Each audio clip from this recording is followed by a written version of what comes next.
Muy bien, entonces, manejo completo de neumonía. Vamos a ver absolutamente todo de neumonía. Me presento para los que son nuevos, los que primera vez que me están viendo. Soy Nicolás Álvarez Montero. Estas son algunas de las actividades extra que ya estoy realizando. Estamos concluyendo una maestría en ciencia epidemiológica, diplomado en ecografía y un diplomado en emergencia. Y estas son algunas redes en las que ustedes pueden encontrar mucho contenido de valor y en YouTube están todas las clases que les voy dando. Entonces, como siempre les digo, antes de correr, antes de saber qué antibiótico utilizar, antes de saber si se entuba o no se entuba, la radiografía de tórax, antes de correr tenemos que gatear, arrastrar. ¿Y eso qué significa? La fisiología pulmonar. Entonces, la fisiología pulmonar consiste en qué? De que el pulmón busca proveer oxígeno a todos los tejidos, obviamente eliminar el dióxido de carbono. La ventilación pulmonar es la entrada y la salida del aire entre el alveolo y la misma atmósfera, y hay una difusión entre el oxígeno y el dióxido de carbono, que esto va de entre el intercambio gaseoso que hay por la sangre, que pasa por la circulación menor que van a los pulmones, y dentro de los alveolos hay ese intercambio. Y así este oxígeno es llevado por la sangre a todas las células de nuestro organismo. Aquí es prácticamente esto que yo siempre les he dicho en muchas clases, que toda la sangre venosa, ya sea de la circulación que venga de miembros superiores, de cabeza, o circulación que venga del abdomen, miembros inferiores, prácticamente va a volver la sangre hacia la vena cava superior y hacia la vena cava inferior. Ya, estas venas cava superior e inferior van directito a la aurícula derecha. Entonces aquí vemos cómo las venas vuelven aquí a a la aurícula derecha. En la aurícula derecha pasan hacia el ventrículo derecho y de este ventrículo derecho salen las arterias pulmonares. Estas arterias pulmonares son es la única arteria que transportan sangre venosa. Esta sangre venosa se va hacia la circulación pulmonar o la circulación menor, donde va a haber un intercambio gaseoso y van a volver por medio de las únicas venas pulmonares, las únicas venas en todo el cuerpo que transportan sangre oxigenada y vienen a la aurícula izquierda. Una vez en la aurícula izquierda va a pasar esta sangre de la aurícula izquierda hacia el ventrículo izquierdo y ahí va a irse por medio de la aorta a la circulación sistémica o también conocida como la circulación mayor. Entonces, aquí esto es prácticamente el gráfico de lo que viene a ser por medio de este vaso, esta arteria pulmonar que transporta sangre venosa rica en dióxido de carbono, ya ingresa, pasa justo al lado del alveolo y en este alveolo hay ese intercambio. Entra el dióxido de carbono, sale el oxígeno y obviamente con la expiración nosotros volvemos a expulsar este dióxido de carbono y aquí ya viene la sangre oxigenada. Ahora hay algunos músculos principales que ustedes deben tener en cuenta. Ahora, ¿de qué les va a servir saber cuáles son los músculos de la respiración? Porque lo normal es que en el caso de los hombres hay una respiración toracoabdominal. La gran mayoría de los hombres respiramos con la panza y las mujeres principalmente respiran solamente, tienen una respiración torácica. ¿Ya? Pero cuando llegamos a ver un cuadro, un distrés respiratorio, cuando hay un paciente con neumonía, insuficiencia respiratoria, pacientes EPO, la gran cantidad de patologías pulmonares o incluso pacientes en shock o niños que vemos que están utilizando músculos accesorios, por ejemplo, músculos intercostales, están utilizando, están respirando más con el cuello, que eso se ve mucho más frecuente en pacientes EPO, que son los efisematosos que están sentados prácticamente de esta manera. Están buscando meter más oxígeno, entonces esa respiración con los músculos respiratorios accesorios, ustedes clínicamente con la semiología van a poder hacer una correlación clínica para saber qué están viendo y cómo van a poder diagnosticar y obviamente un mejor manejo. Aquí hay algunos de los músculos que aparecen en la inhalación, en la exhalación, y principalmente siempre vamos a tener diafragmáticos, el músculo del diafragma, intercostales externos y en algunos casos algunos ayudantes que están relacionados, como esternocleidomastoideos, músculos serratos, que los músculos serratos son los que están aquí en esta parte de las costillas, ¿ya? Y en la exhalación igual el diafragma. ¿Ya? Ahora, aquí hay una pregunta que muchas veces le van a hacer, es una típica pregunta de examen, si están en fisiopato viendo neumonía, si están ya viendo neumología en la universidad o si están en el internado, van a ir a medicina interna, le van a decir, doctor, doctora, ¿cuál es el espacio muerto anatómico? ¿Cuál es el espacio muerto fisiológico? ¿Y qué significa relación BQ? Les van a preguntar. Entonces, esto normalmente muchas veces se confunde, pero el día de hoy lo van a poder entender clarísimo. El espacio muerto anatómico. En esta fisiología pulmonar se va a referir la parte de la vía respiratoria donde no hay un intercambio gaseoso. No ocurre. ¿Cuál va a venir a ser ese? El intercambio gaseoso solamente se da, esto también es pregunta de examen, muchas veces con esto le hacen pisar el pelito, en el único lugar donde van a haber intercambio gaseoso va a ser en los pulmones y dentro de los pulmones en los alveolos. Entonces, todo el resto de la vía aérea, porque la vía aérea viene desde la nariz, la boca, la laringe, ya toda esa área, ese espacio, eso se define como el espacio muerto anatómico. No hay intercambio gaseoso en la nariz, no hay intercambio gaseoso en la boca, no hay intercambio gaseoso en la tráquea. El intercambio gaseoso es en los alveolos y el espacio muerto fisiológico. Aquí algo para que ustedes puedan diferenciar espacio muerto fisiológico. O sea, fisiológicamente debería haber ese intercambio gaseoso, pero no lo hay. ¿Por qué? Porque hay algún contenido dentro del alveolo.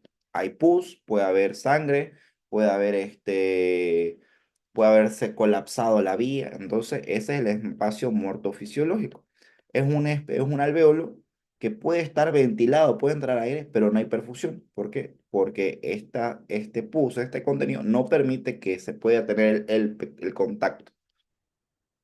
Entonces, aquí vemos las vías respiratorias, el espacio muerto anatómico, toda la parte de la vía aérea superior y prácticamente la zona respiratoria se da a nivel de los alveolos. Ahora, la relación BQ. En español, la BQ, que esto es importante para el que le interese emergencia, terapia, la BQ es importante para el manejo de ventilación mecánica. La B es ventilación, la Q es perfusión.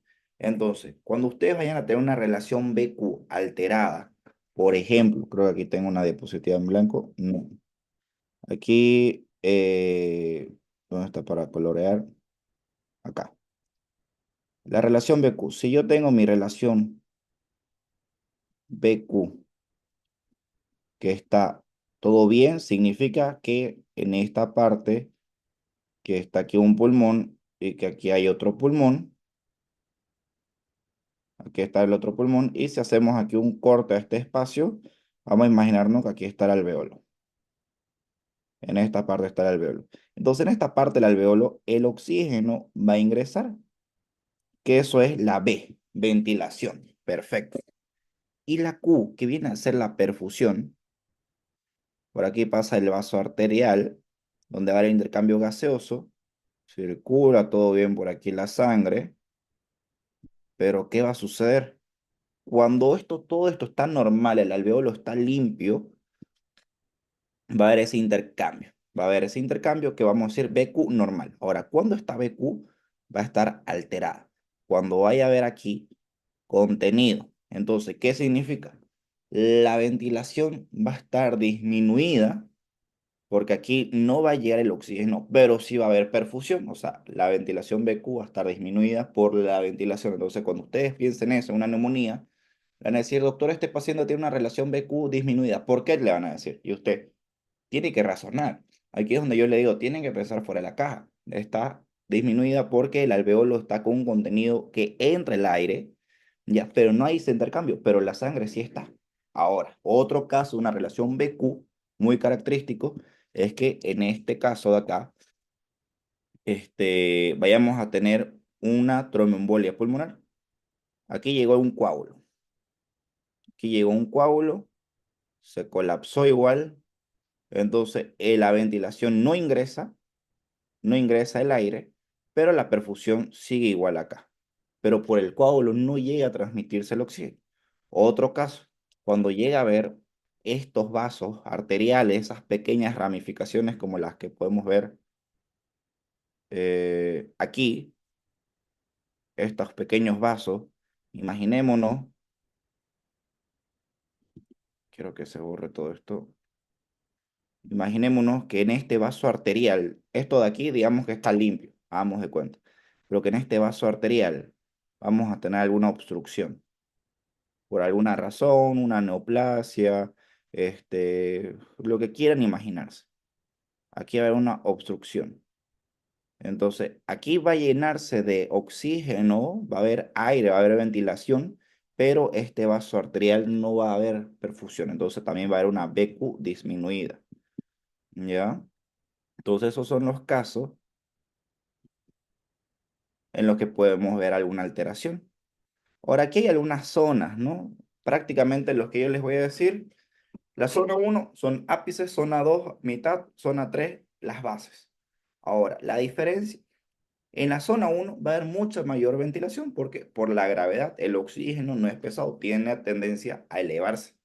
Entonces la ventilación va a ser mayor en los ápices. Por eso también la tuberculosis le gusta el oxígeno. Entonces por eso la tuberculosis principalmente la van a encontrar las cavernas, las cavitaciones en los ápices pulmonares. En la zona 2 que es la mitad, va a haber una ventilación igual a una perfusión. Y en la zona 3 obviamente igual hay oxígeno, pero va a haber menor oxígeno, va a haber menor ventilación, pero va a haber mayor perfusión, porque hay mayor cantidad de vasos arteriales. Entonces, aquí hay algunos controles, que esto es superficie básica, pero aquí esto es importante. Imagínense que ustedes vayan a tener un paciente tequeado, así como el portero de Bolivia que se tequeó por atajarle, no me acuerdo a quién atajó un cabezazo o un tiro. Se terminó golpeando con el poste. Imagínense que haya tenido un TEC moderado, porque creen que los TEC moderados muchas veces tienen un Glasgow de 8, Glasgow de 7 y es indicación para entubar, porque al estar tequeado hay centros que regulan la respiración que se encuentran en la parte de nuestro cerebro. Entonces, en esta área, obviamente estos centros de la respiración no van a estar alterados y el paciente puede empezar a tener una hipoxia, ya porque el centro de la respiración que regula todo va a estar alterado. Entonces, es por eso también importante que podamos ver que ahí pueden haber traumatismo, que el paciente no respire porque puede haber una neumonía directa, puede haber algo periférico, puede ser que el paciente haya tenido un pie diabético y por un pie diabético está haciendo una sepsis, tiene un shock séptico y tiene un distrés respiratorio, pero no es de foco directo. O puede ser por algo central. Un tumor, un golpe, una ACV puede también producir eso, por eso hay que estar observando a estos pacientes. Entonces, control local, las mucosas, control periférico, que vio receptores aórticos carotídeos, control central, el tema directamente del corazón. Ahora, ¿cómo van a correlacionar esto? ¿Por qué es importante? ¿Por qué se lo estoy diciendo? Porque me van a decir, ya Nico, quiero ver neumonía, porque esto le va a servir para poder entender. Un control local puede ser un daño directo, una neumonía, una atelectasia, un neumotórax, todo lo que pueda ocurrir directamente en el tórax, los pulmones. Periférico, hay quimiorreceptores que van a mandar esas señales, pero aquí en estos hipotéticos casos pueden terminar afectándose, como le decía, un pie diabético, puede terminar produciendo un shock séptico distributivo, ya que pueda producir todo esto, y central, que ya lo dije. Entonces, hasta aquí la pequeña introducción. Ahora sí vamos a ir con neumonía. En esto de la neumonía, prácticamente, ¿cuál es la definición de esto? Es una infección del parénquima pulmonar. ¿Ya? En vez de que se tengan que aprender todo esto, porque yo siempre les he recomendado que no se aprendan las cosas de memoria. A la pregunta, la respuesta. Incluso si van a ir a su internado, van a iniciar su internado en enero o ya están iniciando y aún no han pasado por medicina interna, para medicina interna, a la pregunta, la respuesta, no pongan a decir, la neumonía y empiezan a filosofar. No, neumonía es la infección del parénquima pulmonar. Perfecto. Con eso ya están del otro lado. Ahora, hay que ver si algunos factores de riesgo que están relacionados con esto, con este tema de neumonía. Por ejemplo, este es un cuadro del Harrison que habla. Un factor de riesgo viene a ser bacterias gram negativas resistentes a fármacos o MRSA, ¿qué son estos? Estafilococos aureus meticilin resistente.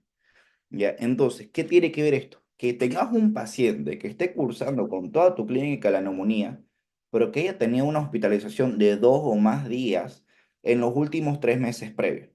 Ya, si tu paciente, un caso hipotético, vamos a colocar, estamos ahorita en octubre, ustedes les llega al día de hoy, 20 de octubre, están de turno, y les llega un paciente con neumonía y ustedes le hacen las preguntas y dicen, sí, estuvo internado en julio. Y usted, ok, hay que tener en cuenta esto. Es un factor de riesgo para que esa neumonía tal vez ya no sea una neumonía típica, una neumonía común y corriente. Puede ser ya una neumonía con bacterias que mm, resistentes, multidrogoresistentes. Peor con el tema de la resistencia bacteriana mundial, que es una pandemia que se ignora. ¿Ya? O que el paciente haya utilizado antibióticos los 90 días anteriores. Por más que tu paciente haya tomado solamente amoxicilina, tenés que considerar que tal vez ya no vas a poder dar una amoxicilina sola, vas a tener que dar una amoxi con un clavulánico o dar algún otro medicamento, porque es un factor de riesgo, porque ya puede ser un paciente con bacterias resistentes, ¿ya? O que sea un paciente inmunodeprimido. Ya un paciente inmunodeprimido, un paciente que esté con alimentación por sonda nasogástrica, ya un paciente que tenga EPOC, ya ¿por qué? Porque estos pacientes EPOC tienen proliferación de bacterias y muy comúnmente van a tener neumonías por bacterias gram negativas. ¿Ya? O que te topes con un estafilococo meticilin resistente nosocomial, que el paciente igual haya estado internado 2 días o más en los últimos 3 meses previos, que haya recibido el antibiótico y que además esté utilizando, esté en hemodiálisis, que tenga sus sesiones de hemodiálisis. Aquí puede ser que te topes pacientes que qué puede suceder que estén colonizados con estafilococos. Y aquí es un caso frecuente que una vez a mí me tocó que había un paciente que tenía hemodiálisis y se le hace sus controles, ¿no? Sus controles, se hizo su hemocultivo y cuando agarro y voy y veo el expediente, veo el expediente y digo, inicio de colistín. Y yo, colistín. Y me fijo la evolución ya paciente, estable, consciente, conectado, normocéfalo, pupilas fotorreactivas, murmullo vesicular conservado, o sea, nada, completamente sano el paciente. Pero le estaban indicando colistina, signos vitales normales. Y yo les pregunto a los otros médicos, ¿por qué le han iniciado colistin? Es que, doctor, ¿cómo no vamos a iniciar colistin? Ah, tiene hemocultivo positivo a estafilococo.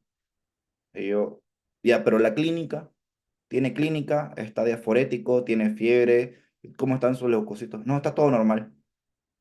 Son pacientes colonizados. Entonces, no todos los pacientes que ustedes vayan a ver un laboratorio, agarren y tomen ya medidas, porque la clínica es soberana. O en estos otros casos, que puedan ser pacientes que igual vienen a ser inmunodeprimidos. Ahora, aquí, ¿qué es lo que se realiza?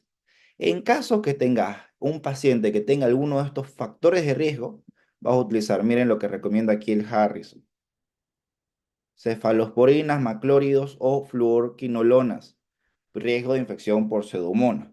Ahora, miren esto otro que les decía, en EPOC, pacientes EPOC, enfermedad obstructiva crónica, también pueden ser estafilococos aureus meticilin resistentes. Entonces, en estos casos que tengas un paciente EPOC, que hay muchos pacientes EPOC, que seguramente en estos últimos años van a aparecer más pacientes EPOC en Santa Cruz por el tema de la humareda, ya, van a tener que tener en cuenta que a estos pacientes, si ustedes le dan una moxi, no les va a hacer efecto. Y van a decir, ah, no, pero le doy a la amoxicilina más ácido clavulánico. No les va a hacer efecto.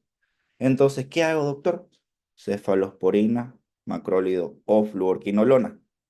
Ahora, yo aquí quiero hacerles una pregunta. Y al que me responda, les voy a regalar un material que van a tener clases de antibióticos gratis, ya que son 21 clases. Al que me responda a esta pregunta. Ya, a ver, vamos a controlar. Voy a poner un temporalizador. Van a tener 1 minuto, porque es súper sencillo.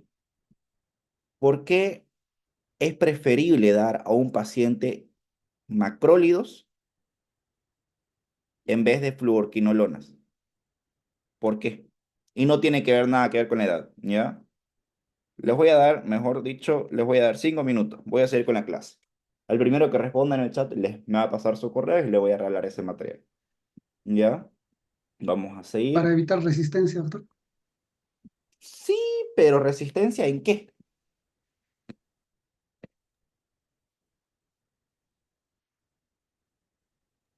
Los Resistencia. antibióticos Está pueden bien, va evitar bien tu respuesta de resistencia, pero es algo bien específico.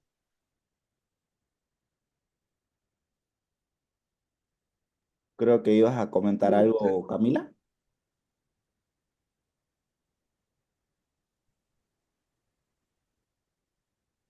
No sé si aquí lo digo. Ah, no, ya.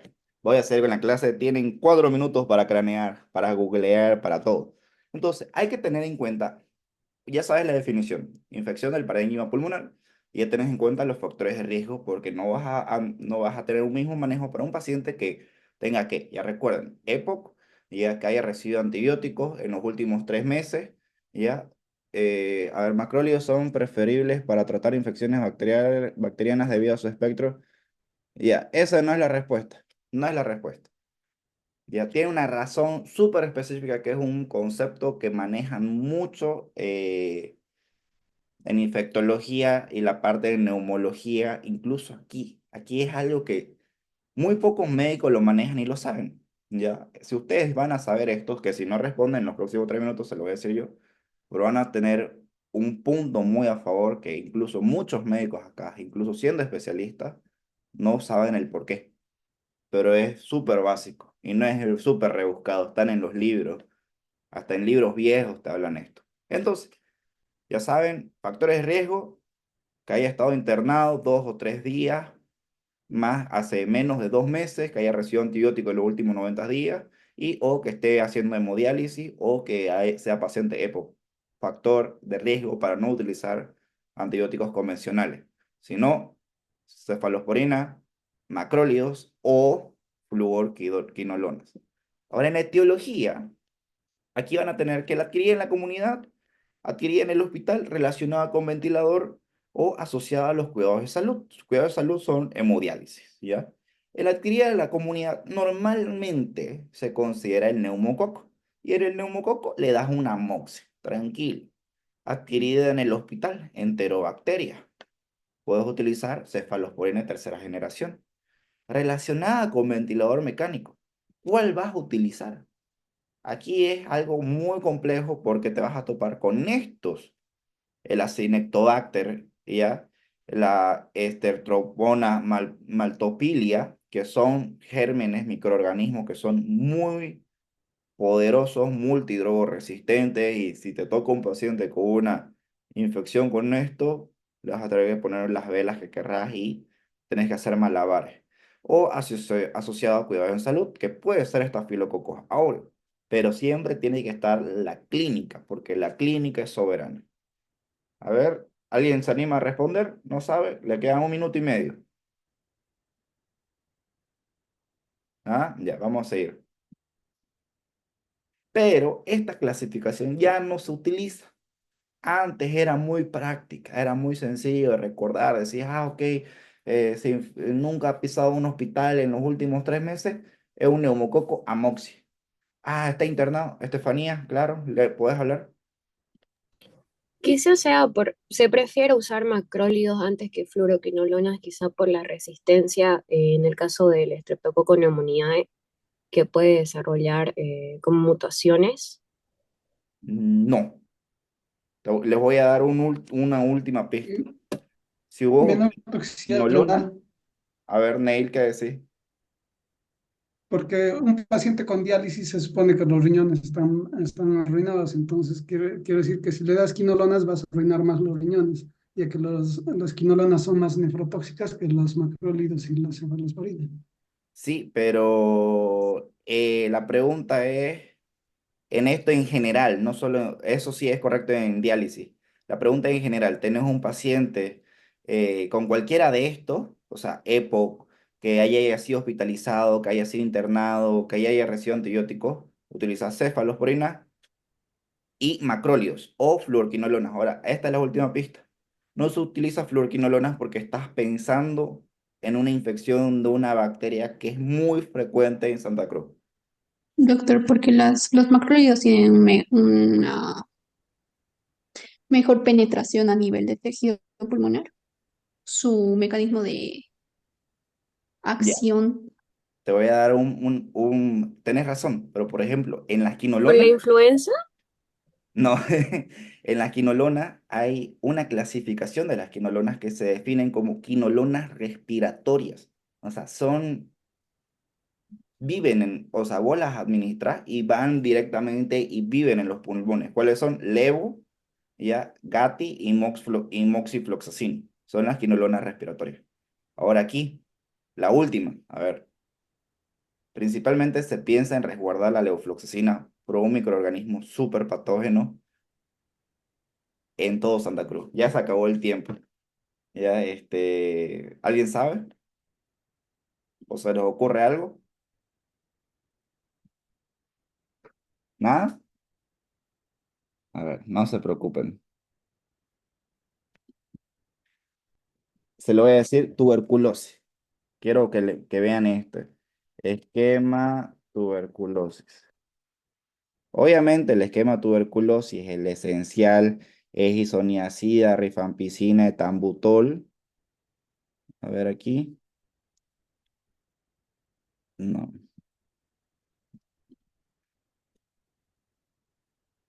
MDR. Multidrogo resistente.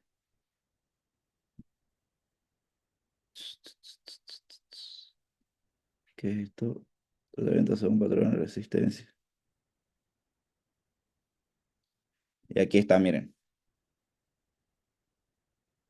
Tratamiento aquí, bla, bla, bla. Vamos a irnos directo.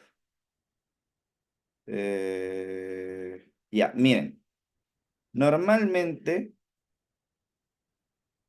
se utiliza rifampicina, isoniazida. No quiero ver el esquema. Ya, primera línea. Ya este no es de acá, no es de aquí esta. Y esta es una publicación vieja. Pero vean, la primera línea se utiliza ISO, Rifan, isoniazida, rifampicina, etambutol, piracinamida. Se utilizan principalmente. Ya, y por eso está el primer esquema es 4-HRCE, ya que son 4 meses de estos 4 medicamentos y 2 meses de solo ISO y Rifan. Ya, pero vean esta línea. Grupo 2 quinolona. ¿Y cuál es la quinolona que se utiliza? Se utiliza Leo normalmente. También se utiliza Cipro, pero prácticamente ya actualmente en la tuberculosis multidrogo resistente, pacientes inmunodeprimidos con VIH, SIDA, entre otras, o algo así, se utiliza la levofloxacina. Ahora imagínate, vos tenés un paciente con una neumonía adquirida en la comunidad, pero que tiene criterios para hablar de un riesgo a un multidrogo resistente, MDR, no le vas a quemar directamente a la levofloxacina. Peor si es joven, ¿ya? Porque hay muchas probabilidades que más adelante pueda contagiarse de tuberculosis. En realidad se dice que todos nosotros tenemos tuberculosis, pero como tenemos un sistema inmune excelente, somos jóvenes, deportistas, lo que querrás, la tuberculosis está prácticamente dormida en nosotros, pero se nos bajan las defensas. Por eso es muy común que el médico, cuando está en el internado, se infecta de tuberculosis. Ya lo tenemos, pero estás en contacto con pacientes con tuberculosis, por lo que estás sin dormir, sin comer, se te bajan las defensas y empezás y después desarrollas tuberculosis. Por ejemplo, de mi grupo, yo tuve 2 compañeros que tuvieron tuberculosis. Uno se les disparó su tuberculosis porque lo mandaron a Puerto Quijarro y ahí entre el calor, la deshidratación, el no comer y todo, que su provincia fue bastante salvaje allá, le dio tuberculosis, estuvo internado. Estuvo internado, estaba tosiendo, estuvo tosiendo sangre y todo, e incluso a él le terminaron haciendo un esquema de multidrogo resistente. Entonces, por eso la levo, a ver acá, la imagen. Aquí dice cefalosporina macrólido, principal línea. Fluorquinolona o fluorquinolonas, ¿por qué? Porque se piensa en la tuberculosis. Y a veces este es un tema de debate que se agarran a puñete de los infectólogos con los internistas o con cualquier otro médico, porque eso es lo que te recomiendan los servicios de infectología. ¿Ok? Ahora, esta clasificación era muy fácil de manejar, muy fácil de utilizar, pero ya actualmente no se usa, por incluso las guías dicen que ya no es tan así medicina por el tema de la automedicación, el mal uso de los antibióticos, no solamente por las personas civiles, sino el mal uso de los antibióticos entre el mismo personal de salud. ¿Ya? Entonces, ahora prácticamente lo que se hace, ¿ya? En pacientes que cumplen con criterios para tratamiento ambulatorio, ¿ya? Vos puedes pensar Streptococcus pneumoniae, Mycoplasma, Clamidia, neumonía, Coxiella burnetii, Legionella. Pacientes que pueden tener criterios para estar en observación menos de 24 horas, puedes considerar también estos otros microorganismos. Entonces aquí yo quiero que vean, si yo le voy a dar amoxicilina, solamente lo voy a cubrir tal vez aquí, principalmente. Legionela más o menos, pero vean, ya incluso en tus pacientes que vas a tratar ambulatoriamente, pacientes que son NAC, neumonía adquirida en la comunidad, vean todos estos otros microorganismos. Estos son bacterias gram negativas. La moxi no le pega a las bacterias gram negativas. Va a utilizar cefalosporina de tercera generación. Entonces vean la diferencia de cómo por el mal uso de nosotros mismos, ya, nosotros nos estamos complicando la vida y tenemos que seguir estudiando. Ya, aquí. ¿Alguna pregunta hasta acá? ¿Está todo claro? ¿Se está entendiendo bien? Si se está entendiendo bien, comenten 7.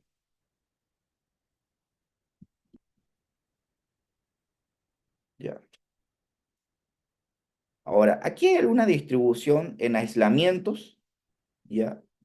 Por ejemplo, de las bacterias multidrogoresistentes, el Acinetobacter, una de las peores microorganismos que te pueden tocar. Ya, uno de los peores. Esta diapositiva, sáquenle captura, porque vamos a ir un poquito más rapidito, ¿ya? Sáquenle captura. Esto es más tal vez para especialidad, para manejo, lo que ya estén trabajando. Esto le va a servir un poco más. ¿Ya? La edad es importante, la edad como un factor de riesgo. Personas mayores de 65 años, ¿ya? Tienen mucho más riesgo de tener complicaciones en neumonía y su tasa de mortalidad es mucho más alta. Y aún más si tienen cualquier de estas comorbilidades, si el paciente tiene alguna neoplasia, tiene algún proceso terminal, es EPOC, tiene diabetes, tiene una enfermedad renal crónica, insuficiencia cardíaca, tiene antecedentes de ACV, aumenta la comorbilidad y sobre todo el nivel socioeconómico. ¿Por qué? Por el tema de cómo adquirir el tratamiento. Ahora, esto es importante que le van a preguntar. ¿Cuándo ustedes van a decir que es una neumonía adquirida en la comunidad o una neumonía nosocomial? ¿Ya? Una neumonía adquirida en la comunidad es un paciente que te ingresa, típico, te ingresa con la clínica. Fatiga, dificultad respiratoria, fiebre, estertores crepitantes. Te ingresa así, neumonía. Ahora, ¿qué sucede? Te ingresa un paciente por una fractura, un accidente de moto, por una intoxicación, ya, o por una herida de bala, lo que querrás, o porque lo acuchillaron, lo que querrás te ingresa. El paciente lleva 2 días internado. Ya ingresó domingo, lunes, martes. El martes en la mañana o el lunes en la noche te hace fiebre. Y le haces los laboratorios, leucocitosis, 12.000. Vos, neumonía adquirida en la comunidad o nosocomial, te va a preguntar tu residente o el jefe. Pero vos, como estás teniendo buenas clases, aprendiendo fácil, va a decir, es una neumonía adquirida en la comunidad. Porque hablar de una neumonía nosocomial, el paciente tiene que haber cursado 72 horas. O sea, 48 horas de estar dentro del hospital, ¿ya? Y tiene neumonía, no es una neumonía que sea de nosocomio, del hospital. Esa neumonía la trajo de afuera. ¿Y cuál es el valor de importancia de esto? Porque si una neumonía nosocomial va a ser tal vez mucho más grave. ¿Por qué? Porque son microorganismos que son MDR multidrogoresistentes, ¿ok? Ahí puedes sospechar neumonía por pseudomonas, que es muy común que te dé en nosocomio, ¿ya? Y obviamente, si el paciente sale, se va a su casa, pasó una semana y regresa con neumonía, no van a pensar, "Ah, le dio neumonía porque se infectó en el hospital". No, pasaron 7 días, más de 7 días, ok, esa neumonía es de la calle. Se contagió en el mercado, en el súper, en el boliche, en la confra, en el bautizo de la católica, en el bautizo de su universidad que quieran. ¿Ya?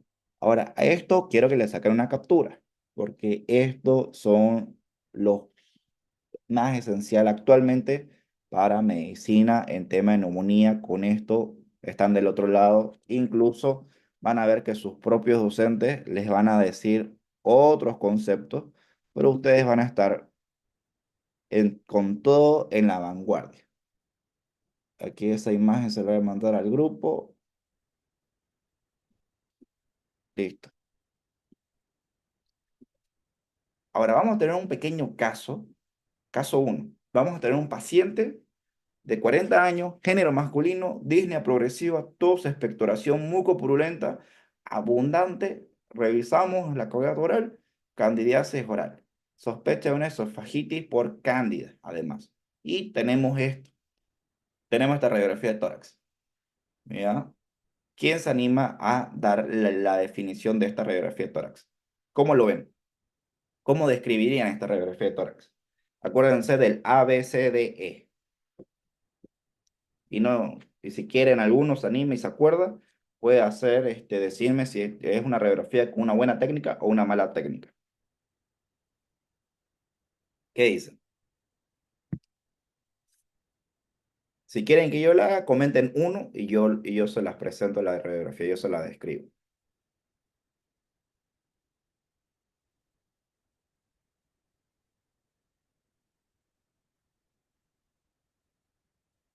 Ya, ok, yo la voy a describir. Entonces, aquí vamos a tener esta radiografía de tórax, que por ejemplo, para ver una técnica, ya, este paciente, para empezar, es una radiografía PA, póstero anterior. ¿Por qué?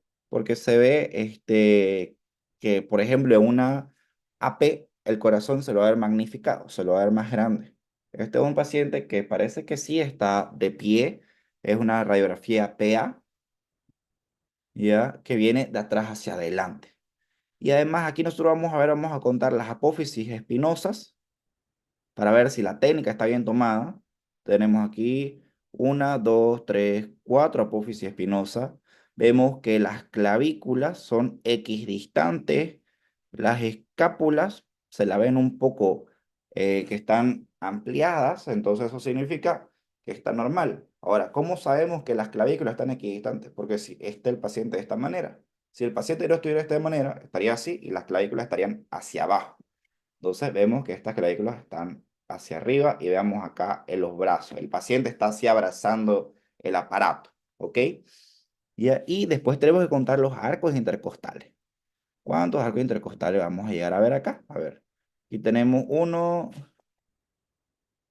a ver, uno, dos, tres, cuatro, cinco, seis, siete,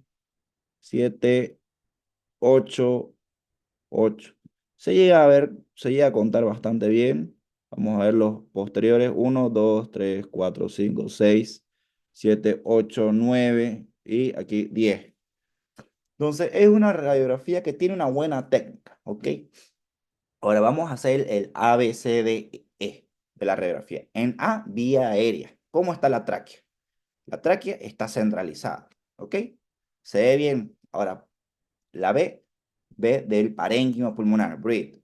Ya, vamos a ver los pulmones cómo están. Los pulmones no están radiolúcidos. Radiolúcido significa que tiene que estar todo oscuro. Acuérdense, en radiografía es el día al revés, todo es al revés. ¿Por qué? Porque no se ve completamente negro. Negro es radiolúcido, blanco es radiopaco, ¿ok? Vemos aquí que hay unos infiltrados. Hay unos infiltrados, vemos estas imágenes blancas que vamos a poder definir como que son imágenes de características radiopaco. ¿Y qué viene a ser blanco? Blanco en imaginología viene a ser que hay líquido sangre. Entonces, en este paciente, líquido sangre, no creo que sea sangre, ya debe ser algún infiltrado, pus, neumonía, nos va haciendo orientación, sobre todo por la clínica, es expectoración mucopurulenta. Esa expectoración mucopurulenta, ¿dónde va a venir? ¿Del estómago? No, del pulmón. Entonces, aquí vemos la causa de la expectoración mucopurulenta. Después, la C, que es del corazón, circulación, vamos a hacer ya, de aquí a aquí se mide y de acá, bueno, aquí digamos, ¿no? Está minúsculo y se mide. Entonces, la suma de A, se hace la suma de A más B, da un resultado y tiene que ser menor que C, prácticamente, ¿no? Se lo divide entre C y hay sus medidas para hablar de cardiomegalia. Tiene que ser todo esto menor a 0.5. Entonces van a sumar, esto es A, esto es B, el resultado lo van a dividir por la distancia de C, que es todo esto. El resultado le tiene que dar menor a 0,5. Si pasa de 0,5, hay un orden de cómo va subiendo para valorar cardiomegalia. Ok, tenemos el ABC, toca la D, deformidad. Deformidad y la E, extras. Deformidad, vemos que no hay prácticamente ninguna deformidad, no hay fracturas, se ve todo esto bien. Y los extras vemos que no hay objetos sobreagregados, vamos, ¿no? Como si hubiera algún proyectil o algo así. Ahora, aquí, ¿cómo vendríamos a decir? Yo le había dicho que son imágenes blancas, que las imágenes blancas se consideran que son opacas, ¿ya? Entonces aquí nosotros decimos opacidades predominantes, ¿dónde? Lóbulo superior, en uno, en dos, en ambos. Entonces, opacidades predominantes en lóbulos superiores y lateral con grandes lucidez centrales. Ok, perfecto. Ahora, a este paciente les quiero mostrar su tomo. Quiero que vean. Vean cómo de entrada y aquí ya se ve esto alterado. Vean, vean, vean, vean, vean. Terrible. Vean cómo se ve esa tomografía.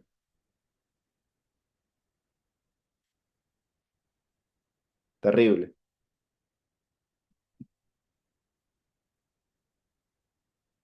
Ya esto ya parece el hígado. Diafragma hígado. Ahora, otro corte de la tomografía.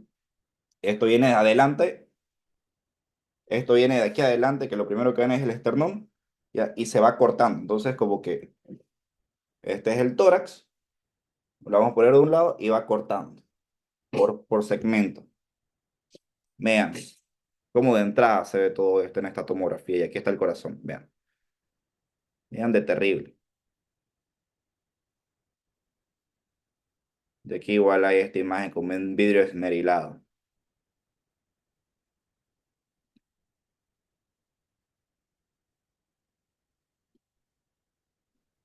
Ahora este otro corte. Ahí, me estaba pasando. Pero está cargando.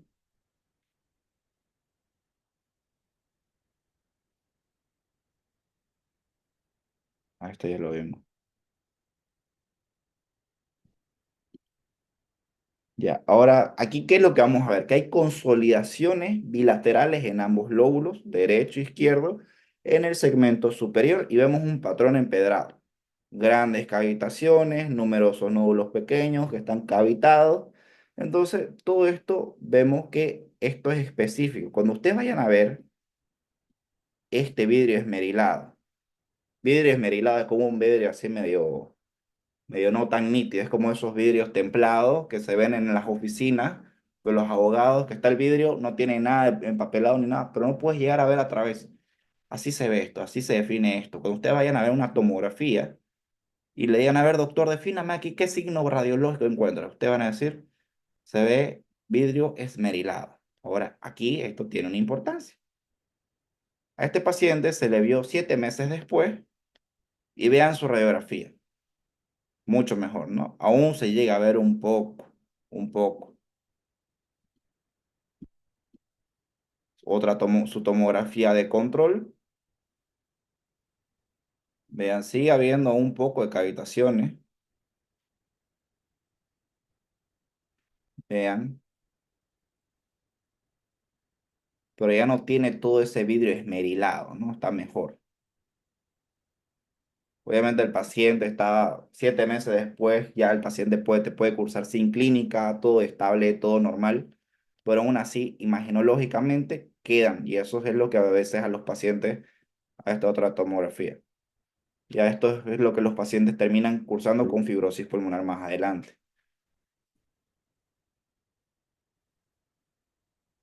Vean, mucho mejor aquí se llega a ver solamente unas pequeñas manchitas como de vidrio esmerilado. Acá igual.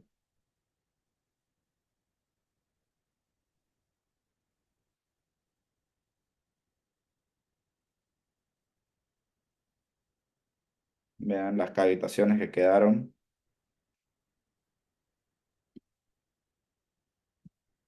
Y aquí.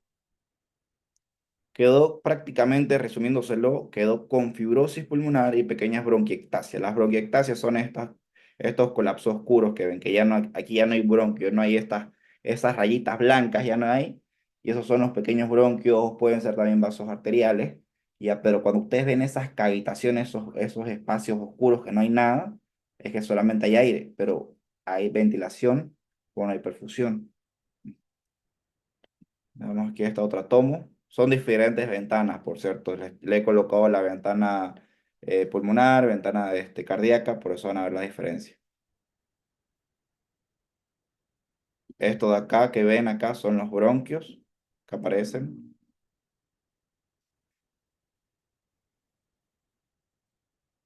Arterias, arterias pulmonares.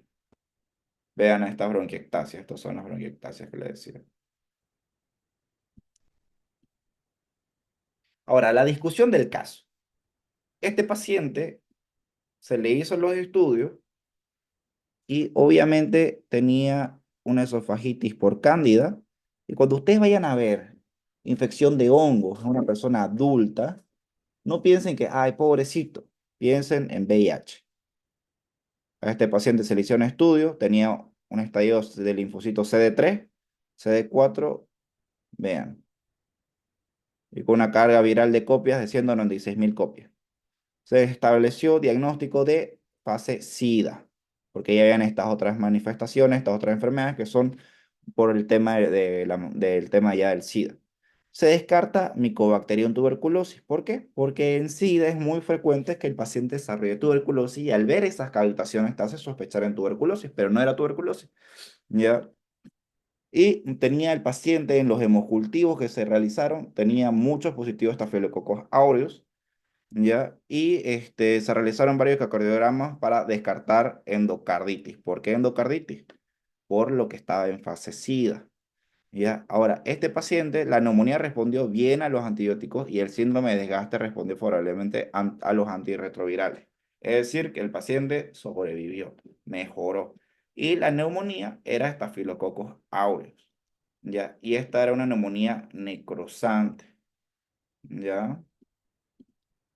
Ahora tenemos un caso 2. Estos principalmente le he colocado para que se acostumbren a ver tomografía. Vean aquí esta tomografía. Ahora quiero que esto les llame la atención. Vean, esto de acá es el tubo endotraqueal. El paciente es un paciente entubado. Vean aquí, estos son los electrodos.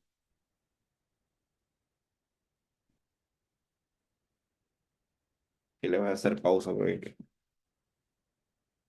miren acá, broncograma aéreo, esta delgada línea. Vean aquí, vean, vean. Ya esto ya que empieza ya. Vean todo esto. Ya vamos a irnos a la otra. Ahí está, no carga.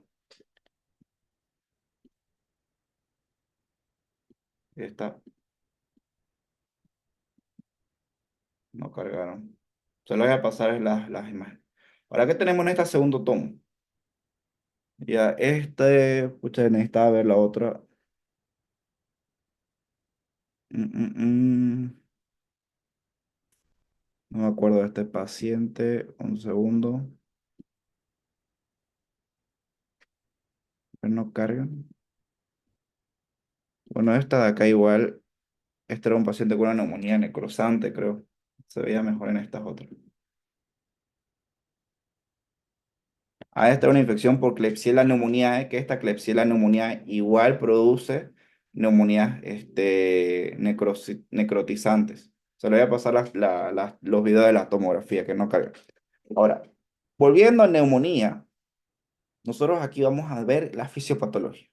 ¿Cómo sucede? Muy sencillo.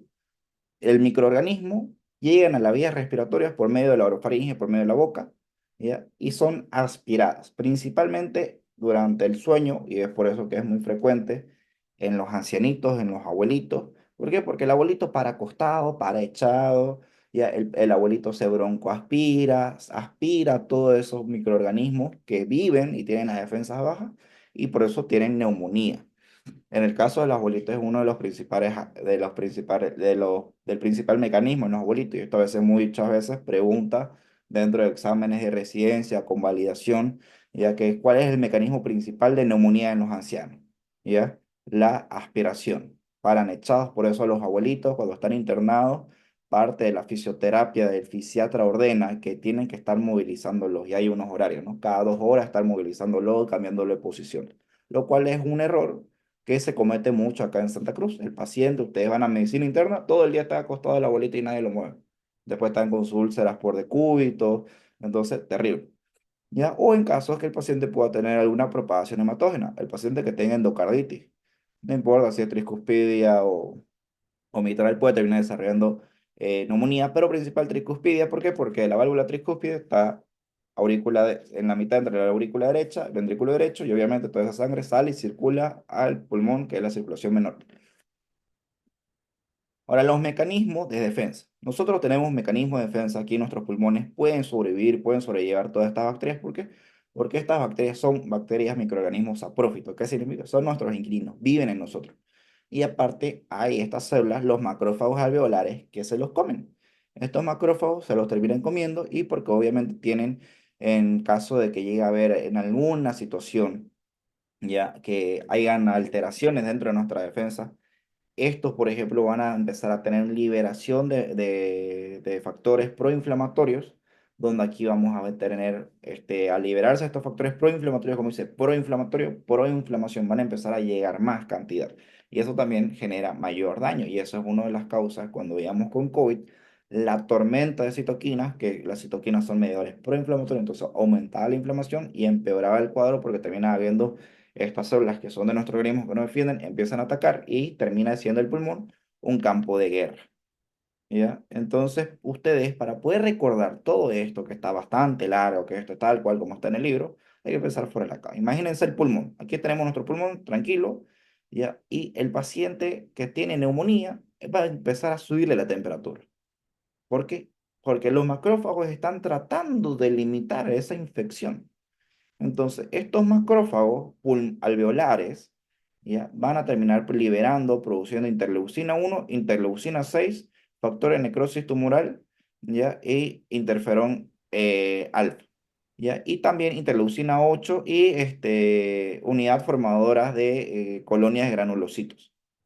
Entonces, con todo eso, el paciente ya te llegó, tu paciente con dificultad respiratoria, expectoración mucopurulenta, ¿y es por qué? Porque hay los macrófagos que están tratando de limitar la infección y aparte tu organismo responde subiendo la temperatura para que las bacterias mueran. Y empiezan a haber más leucocitos, ¿por qué? Porque estos aquí son mediadores proinflamatorios y le dicen a los leucocitos, vengan para acá. Llegan los leucocitos como unos soldaditos, ya, para la guerra y obviamente está chicharraje en fiebre. Hay que tener cuidado con la fiebre porque pueden terminar teniendo convulsión. ¿Y en qué termina? El pulmón queda así.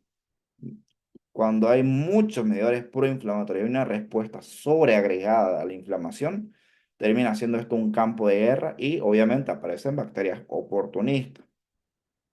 Entonces aquí tenemos un pulmón todo normal, que cuando hay una respuesta inflamatoria, una neumonía, lo vamos a ver, el paciente puede terminar terminando en cuidados intensivos, ya en terapia y obviamente su neumonía. Esto es con fines didácticos. Ahora, en este paciente, que era el de la tomografía, que no podemos llegar a ver, era un paciente con una infección con Klebsiella.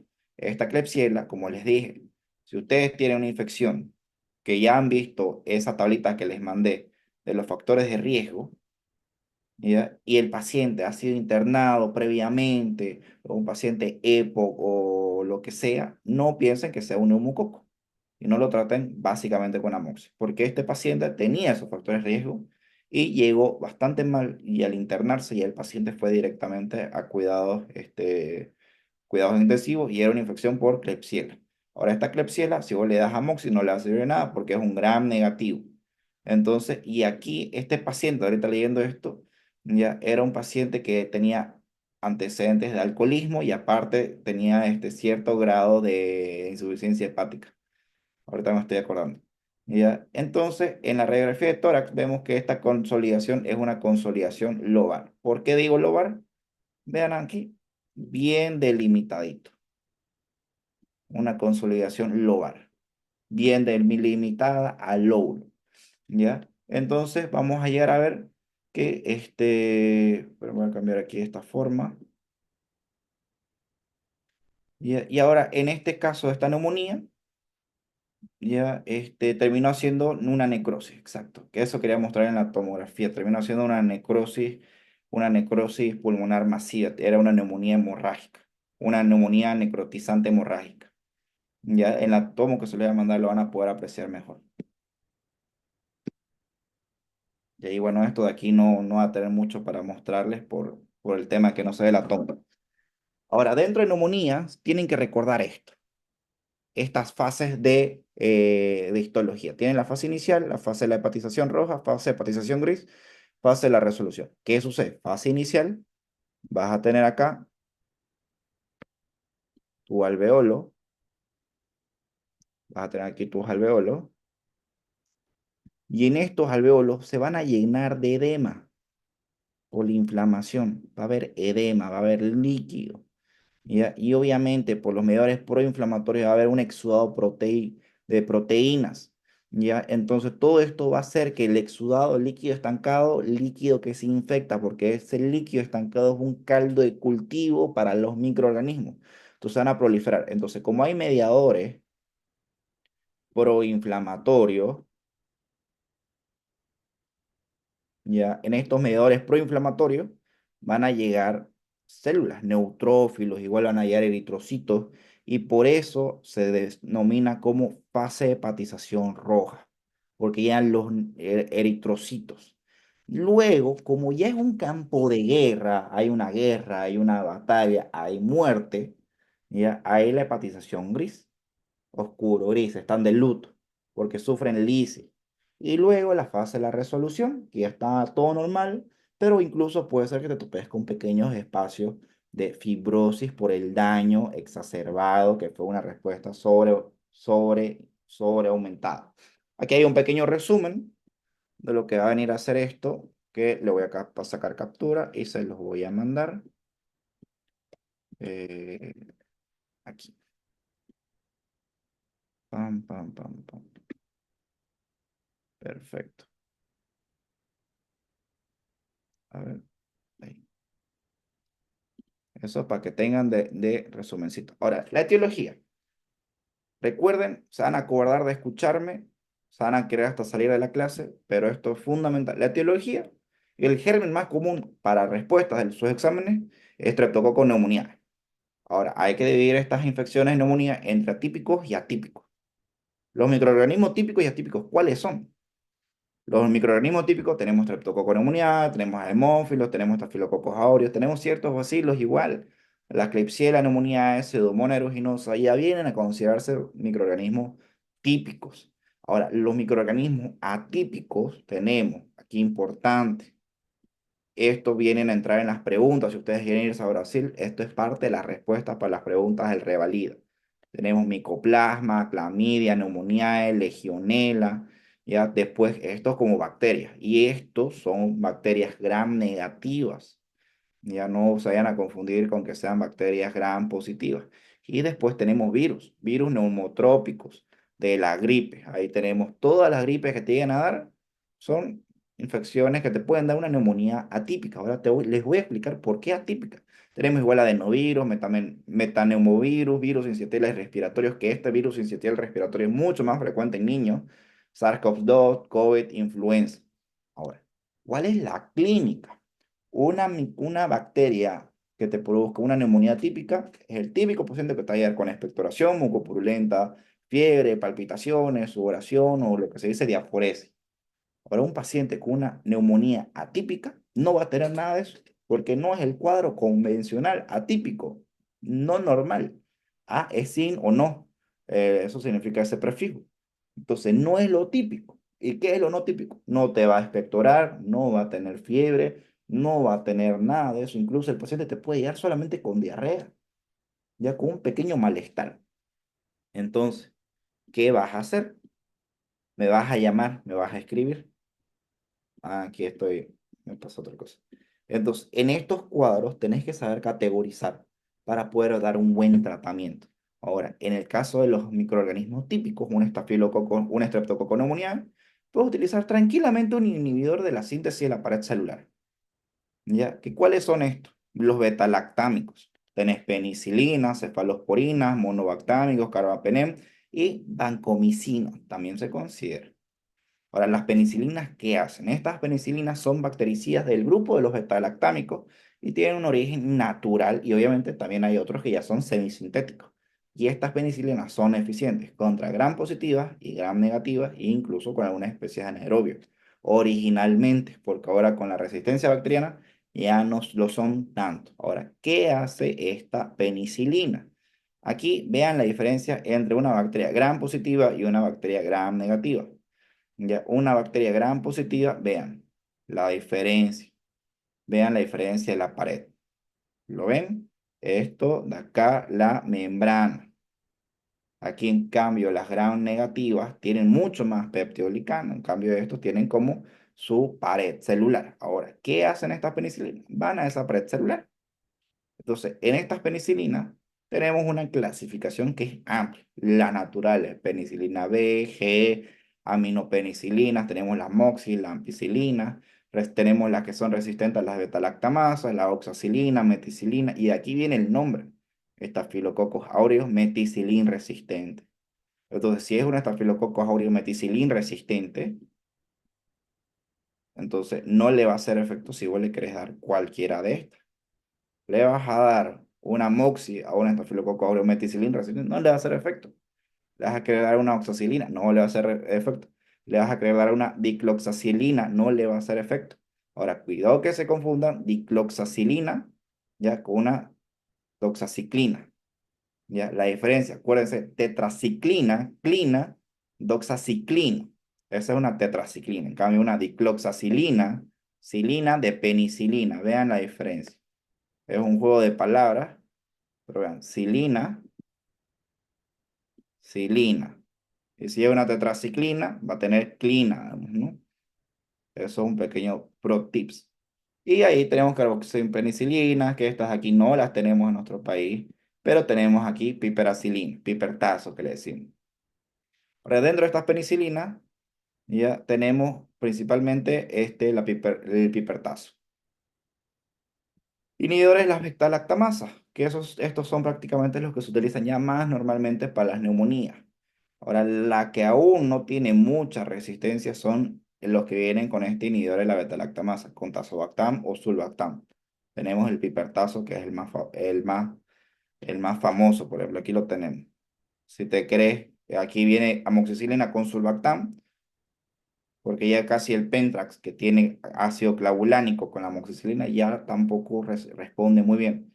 Y en cambio, un IBL responde mucho mejor, ¿ya? O el pipertazo. El único tema del pipertazo es bastante caro, bien caro. ¿Ya? Penicilinas, aquí la dosis que tienen para sífilis, que se lo voy a dejar así, le pueden sacar una pequeña captura, ¿ya? Para que podamos ir avanzando. Yo sé que todos ustedes deben tener muchas otras actividades y no les quiero robar mucho tiempo para que la captura mientras que yo conecto esta carga. No sé si hay alguna pregunta, ¿están entendiendo todo? ¿Están entendiendo todo bien, doctores? Si está todo claro, comenten 5. Inhibidores de la beta-lactamasa. Perfecto. Amoxicilina. Aquí está la dosis pediátrica. Esto igual les va a servir. Anótenselo. Sáquenle captura. Y efectos adversos. Hay que tener cuidado las reacciones de hipersensibilidad porque puede producir urticaria, shock anafiláctico.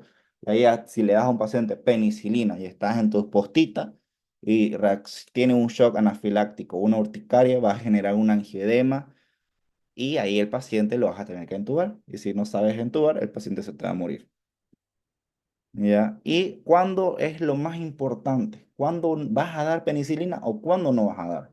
Porque puedes darle a muchos pacientes penicilina, pero son poquitos los casos que no puedes dar penicilina y si lo das, te fregaste la vida.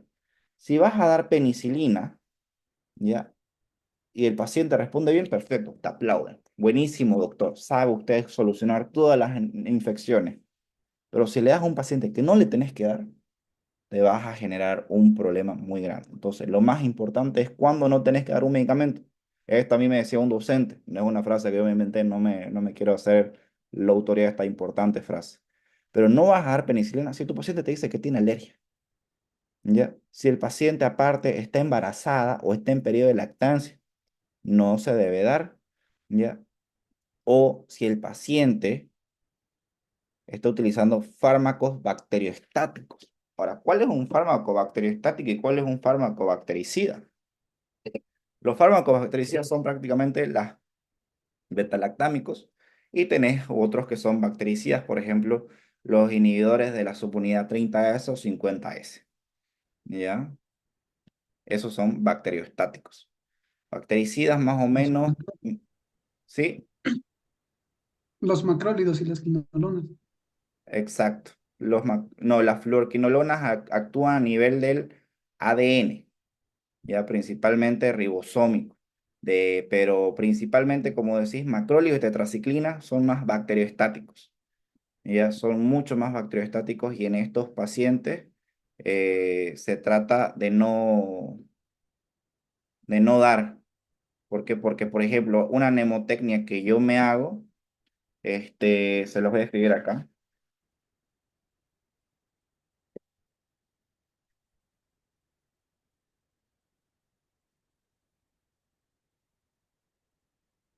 Ha hecho, para mi chat.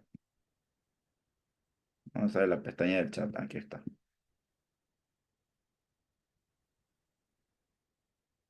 Ponerle, creo que la tengo aquí igual como diapositiva. Aquí está, perdón. Entonces, por ejemplo, un fármaco que es bacteriostático, vas a pensar en todos los que no son, lo que son del grupo que están relacionados a las penicilinas, que son los inhibidores de la síntesis bacteriana, de la pared de la síntesis bacteriana. Ya, entonces, ¿cuáles tenés aquí? Son penicilina, cefalosporina, carbapenem, monobactámicos, vancomicinas. ¿Por qué? Porque son PKMOS B. P de penicilina, C, cefalosporina, CA de carbapenems, ¿ya? La M de monobactámicos, que aquí se puede considerar como parte de los monobactámicos, la fosfomicina, ¿ya? Y la B de vancomicina, ¿ya? Un ejemplo, por ejemplo, de los carbapenems, tenés meropenem y imipenem, ¿ya? Ahora, de los que vienen a ser contrarios que puedes utilizar si en caso tenés una alergia a penicilina, no vas a dar cefalosporina. Incluso se considera que a veces puede haber alguna reacción de hipersensibilidad cruzada por la similitud de algunos de estos. Te vas a utilizar los otros que son clima te amo. Clima te amo viene a ser de cloranfenicol, lincosamidas, macrólidos, tetraciclinas, aminoglucosio. Ahora, ¿cuál es la diferencia? Estos actúan 50S, 30S. ¿Ya? Pero bacteriostático, estático. La dejan la bacteria estática. Si la bacteria está estática, no come, no duerme, no se reproduce, no va al baño, se muere por inanición. Bacteriostáticos principalmente tenés tetraciclina, macrólidos. ¿Ya? Y obviamente, bueno, en realidad estos de acá menos los aminoglucósidos, porque los aminoglucósidos son bactericidas. Ahora, bactericida obviamente suena igual que un insecticida, mata a los insectos, pero yo le digo de sida, bactericida por bactericida, sida, el sida te mata, entonces no, esos son microorganismos que destruyen como tal la misma bacteria. Entonces, si vos tenés aquí que estás utilizando un bacteriostático, no vas a dar un bactericida porque vas a hacer un efecto que puede ir en contra. Es como que ya la están, esto se decía antes, pero ahora ¿cuál es un tema? Que ahorita les voy a mostrar. Esto se decía antes y les digo esto porque esto es como te hacen las preguntas de los exámenes. Pero los que le voy a dar ahorita finalizando con el manejo es un poquito más lo actualizado. Estos son los mecanismos, las defensas, ¿ya? ¿Qué es lo que hacen estos aumentos de la resistencia? La bacteria tiene su receptor donde ir y penetrar el antibiótico. Las bacterias han desarrollado un mecanismo donde pueden alterar el lugar de su receptor y el antibiótico no, ya no llega a hacer efecto. Ahora, aquí es esto lo que les quería decir. Todo esto que yo les estoy mostrando, de aquí, de que solamente se utiliza un bacteriostático, un bactericida, son conceptos en medicina antigua que te pueden preguntar los médicos abuelitos o los critosaurios que ya están cómodos y no se actualizan. Pero si ustedes leen y se actualizan con las últimas ediciones del Harrison, que es la edición 21, ya, o incluso en algunas nuevas bibliografías, te dicen los microorganismos atípicos son resistentes intrínsecamente a todos los beta-lactámicos y es importante utilizar un macrólido o una fluorquinolona o una tetraciclina. ¿Por qué? Porque el 10 al 15% de las neumonías adquiridas en la neumonía en la comunidad, esto está al revés porque está en inglés, ya, son de tipo polimicrobiano. Antes vos tenías una neumonía y decías, ah, solamente tienes streptococo neumoniae. Solamente tienes streptococo neumoniae y le doy amoxi, le doy amoxi, le doy amoxi, le doy amoxi. Pero ya, si vos ves que tenés factores de riesgo, que tu paciente ya recibió antibiótico en los últimos 90 días, ha estado internado en los últimos 90 días, al menos 2 días en el hospital, ya por, o que sea una migraña o por una emergencia hipertensiva, por lo que quieras, pero estuvo ya 2 días, o es un paciente EPO, o es un paciente que está haciendo diálisis del lugar que querrás diálisis, ya, y tiene un cuadro que no te cuadra muy bien porque consideras que puede ser una neumonía adquirida en la comunidad, si es típica o típica, no importa, ya no solamente te viene con estreptococo neumonía, son de origen polimicrobiano. Esa también es una de las razones por la que ella da beta-lactámico, que es un bactericida, y utilizas un macrólido o una tetraciclina, que son bacteriostáticos. Porque tu neumonía, en los ensayos finales que hay más novedosos a partir del 2018, te muestra que los pacientes tenían neumonía y en los cultivos de lavado bronquioalveolar o de secreción de esputo, se veía que tenía estreptococo, se veía que tenía legionela, se veía que tenía muchas otras bacterias, ¿ya? Entonces, por eso es que ya se puede utilizar. Y esta sección de aquí que les mostraba, interacciones con fármacos bacteriostáticos, que era como que no le vas a dar porque va a disminuir el efecto. Esto se considera anti y están en las guías antiguas y que muchos médicos siguen manejando. Pero ahora lo más actualizado, vas a dar terapia doble, ¿ya?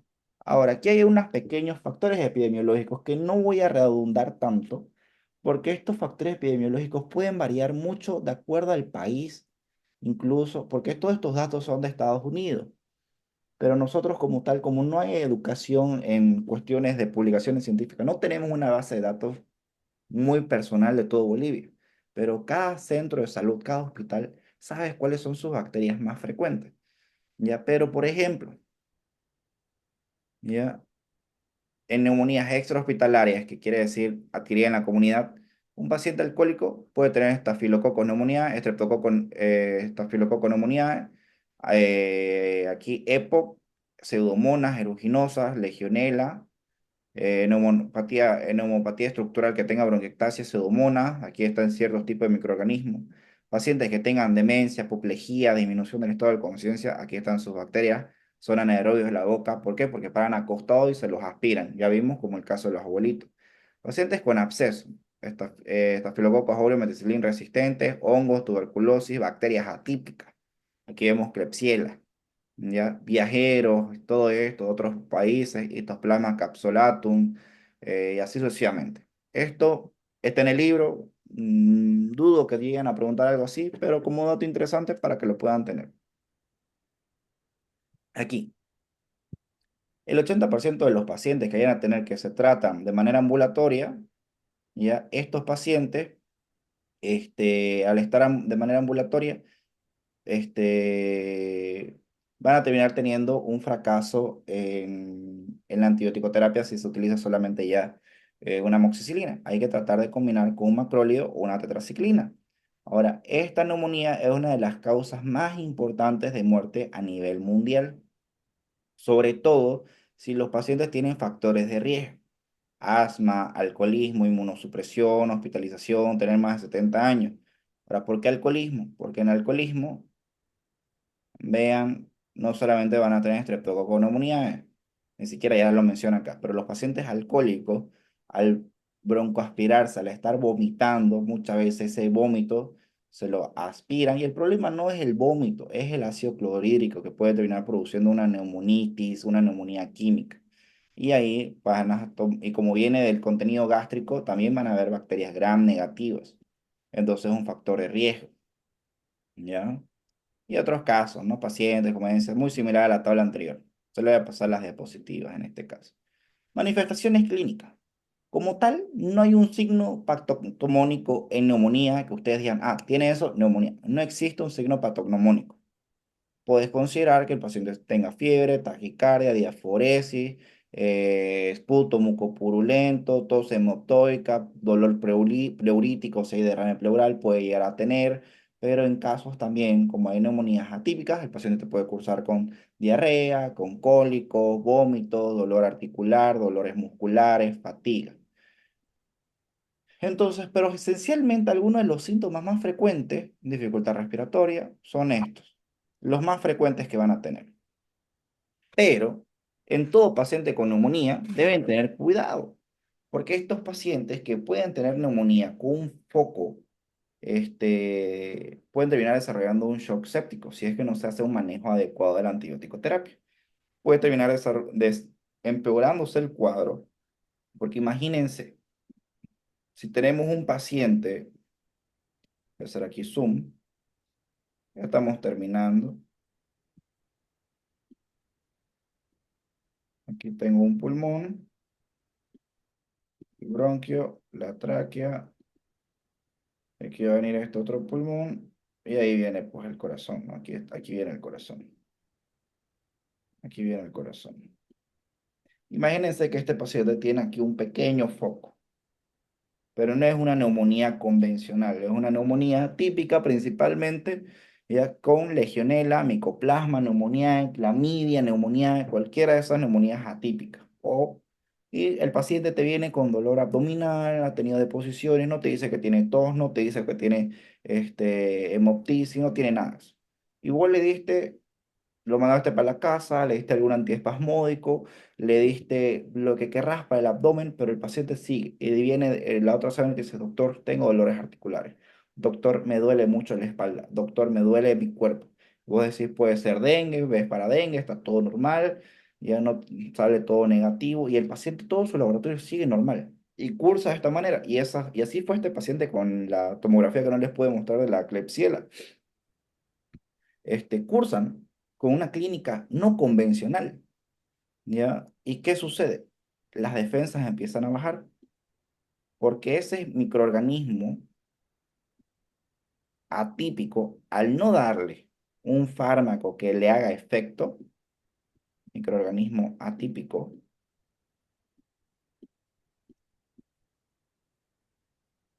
va a empezar a proliferar, va a empezar a llenarse, va a empezar a proliferar, va a empezar a proliferar, va a empezar a proliferar.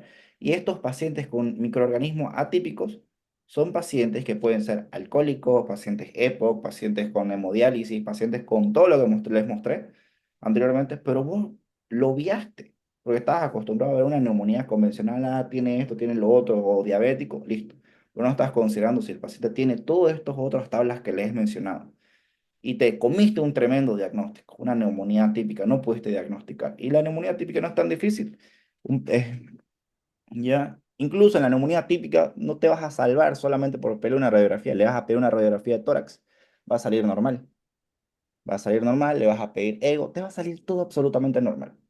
Pero cuando vos ves que es un cuadro extraño, que no cede, que no responde, que está todo normal, ya empezás a ocultar y tenés que hacer una ocultación y un examen físico muy minucioso. Y ahora, ¿cuál es el tema? Este foco empieza a proliferar. Entonces, el paciente puede terminar desarrollando un cuadro séptico, puede hacer sepsis, puede hacer un shock séptico, y los shocks sépticos terminan siendo un shock distributivo, ¿ya? ¿De foco qué? De foco pulmonar. ¿Ya? Y aquí es esto una pregunta súper importante de examen. ¿Cuáles son los criterios de SIRS?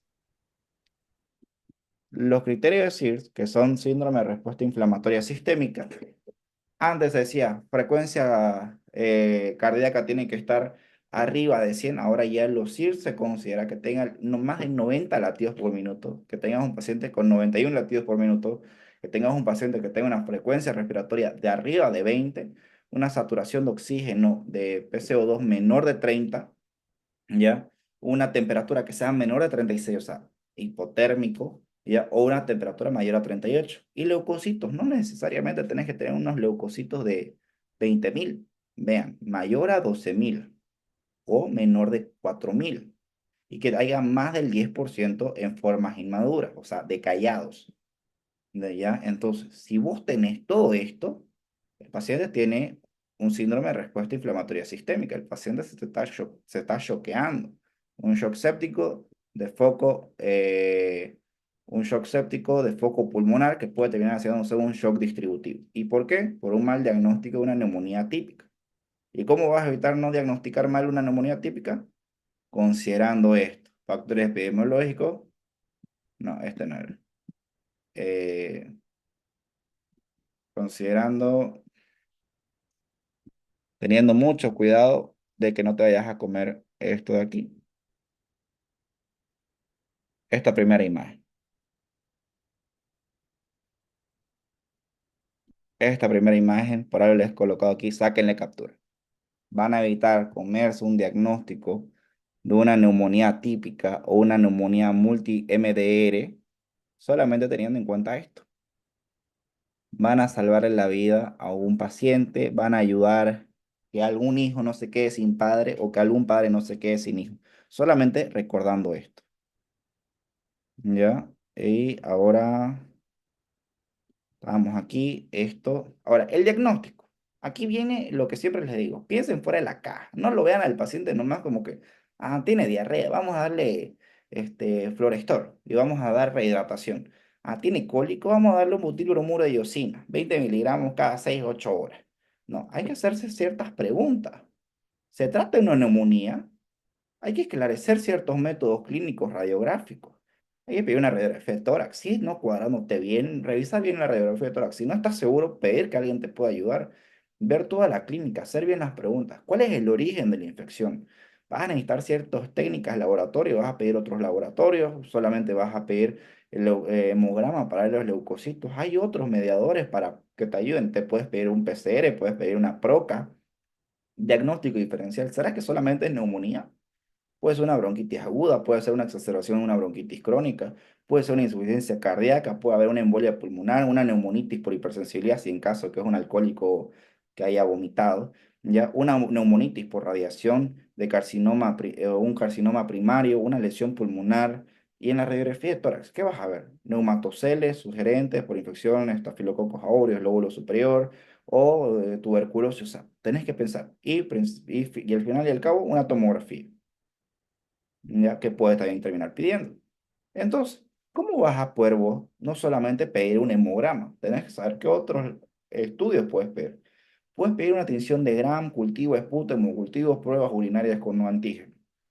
Antes que nada, se lo dejo aquí claro, prácticamente esta de aquí no se utiliza mucho por el tema de los costos. ¿Ya? Pero una tinción de Gram. En la tinción de Gram te va a salir si es Gram positivo o Gram negativo.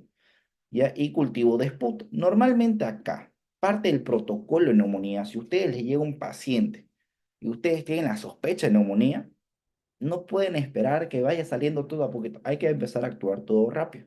Van a decir, ok, vas a empezar una antibiótico terapia empírica, puedes agarrar, empezar con una amoxicilina, más un macróleo con acitromicina. Yo, ¿qué es lo que hago muchas veces? A veces es amoxicilina, más ácido clavulánico, 875 miligramos, se lo voy a anotar acá, un formato de algunas recetas que yo hago, amoxicilina más ácido clavulánico, 875/125 miligramos, ¿ya? Por 7 días, ¿ya? Más acitromicina. Puedes utilizar 500 miligramos cada 12 horas o cada día por 3 días. No se da más la acitromicina. ¿Por qué? Porque la acitromicina tiene una vida media larga. Le das 3 días, pero sigue perseverando en tejido durante más tiempo. ¿Ya? Este, ¿ya? Y ahora, ¿qué sucede? En estos casos, por ejemplo, un ratito esto no manda, cada, cada día.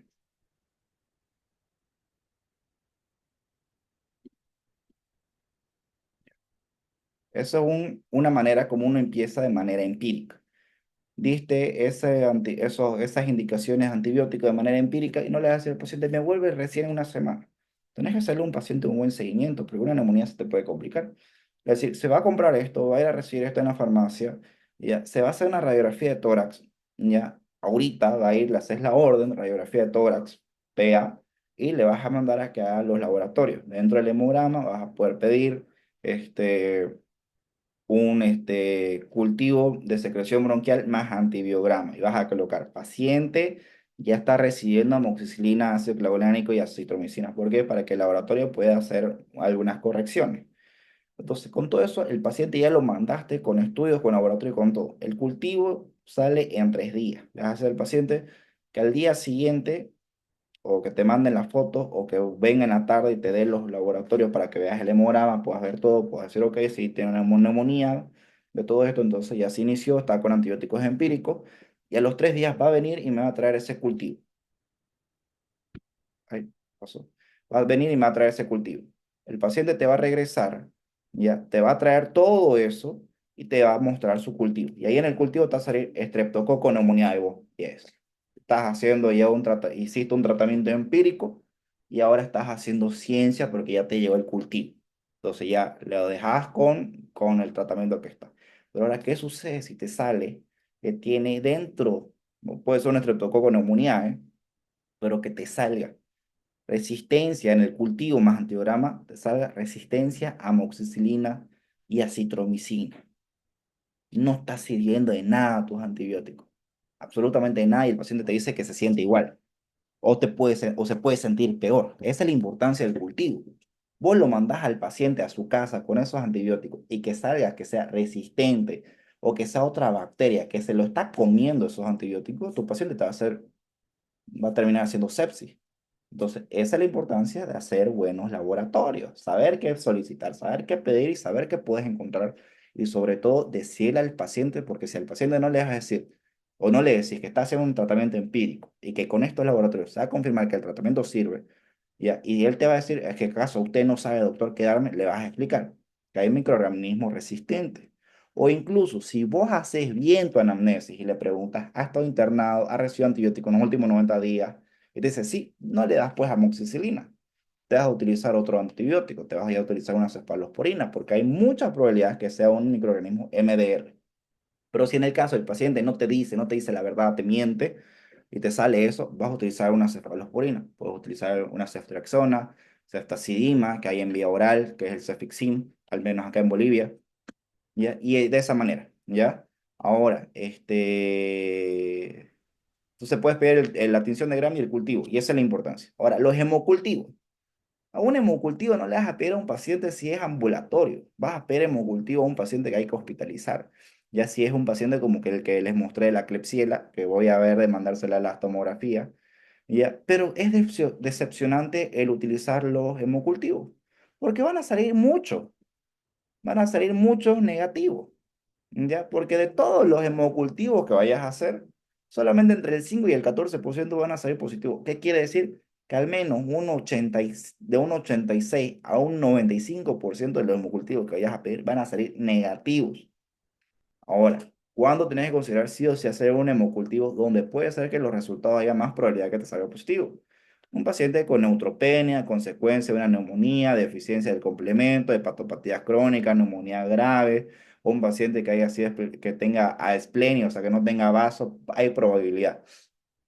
Y esto, ¿cómo se lo define en una sola palabra? Para que no se tengan que acordar todos esos nombres. Paciente inmunodeprimido. Paciente inmunodeprimido, vas a pedir hemocultivo y vas a pedir VIH.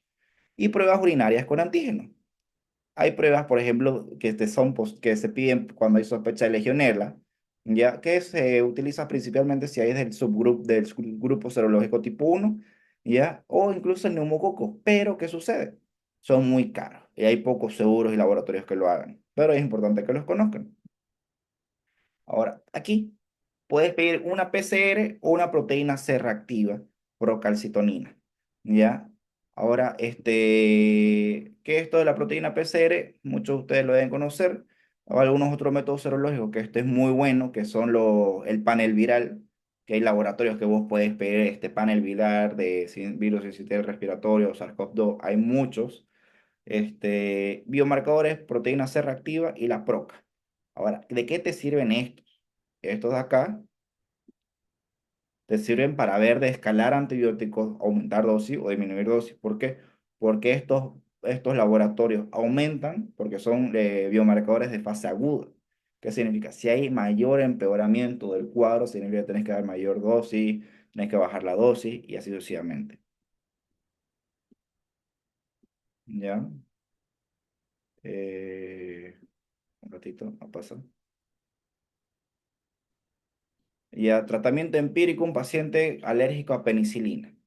Un paciente alérgico a penicilina, no vas a dar cefalosporina. Puedes ir a dar macrólidos, puedes ir a dar una tetra, puedes ir entre macrólidos, puedes utilizar acitromicina, entre tetraciclina, puedes utilizar tetraciclina o una doxaciclina.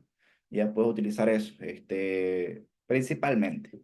Ya, o puedes terminar utilizando alguna quinolona.